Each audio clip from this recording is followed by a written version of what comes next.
Le monde du silence de Jacques Cousteau existe bel et bien, mais uniquement pour les êtres humains. Il suffit en effet de mettre un hydrophone à la mer, c'est-à-dire un microphone adapté, pour saisir toutes les nuances du paysage sonore sous-marin. Dans les océans, la vie est liée au son bien plus que la lumière.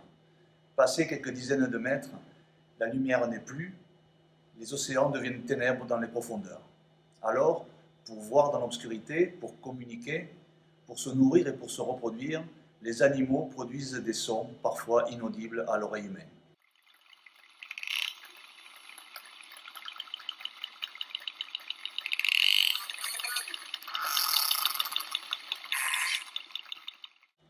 C'est pour cela que depuis plus de 20 ans et sans relâche, nous écoutons, nous enregistrons et nous analysons avec nos hydrophones ces sons pour comprendre comment ils peuvent régir l'équilibre des écosystèmes marins.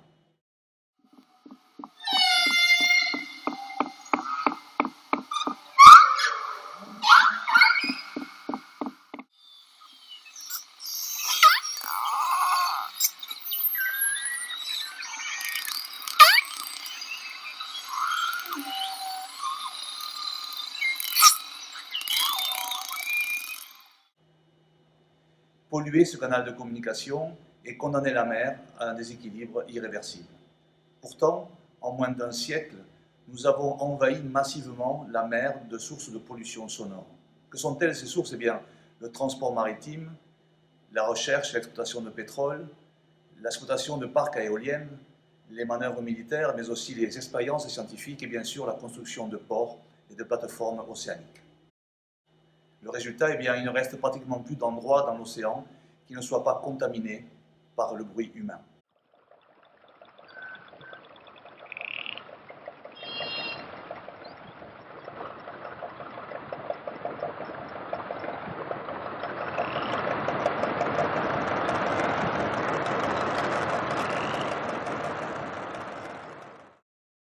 Ce monde sous-marin, dont nous ignorons encore tous les codes de communication, nous l'avons envahi de sources de pollution sonore et avons converti cet équilibre en une immense cacophonie qui menace toute la biodiversité marine. Sans doute parce que cette pollution est invisible, le message des bioacousticiens dont je fais partie n'était pas entendu il y a encore 20 ans. Mais aujourd'hui, nous disposons de technologies qui nous permettent enfin de mesurer l'ampleur de cette pollution et d'apporter des solutions pour limiter ses effets dévastateurs. Grâce aux stations d'écoute sous-marines que nous déployons avec mon équipe au sein du programme scientifique Listen to the Deep, je peux aujourd'hui vous faire partager le monde sonore des océans. Écoutons ensemble le miracle de la vie et prenons conscience des menaces anthropiques qui pèsent sur elle. Il est encore temps d'agir même si le temps presse. Les ONG, les gouvernements, les industriels, les scientifiques, les acteurs du tourisme et de la marine marchande, mais aussi tous les passionnés du monde sous-marin, nous devons tendre l'oreille à la mer pour essayer d'éviter de briser son équilibre vital.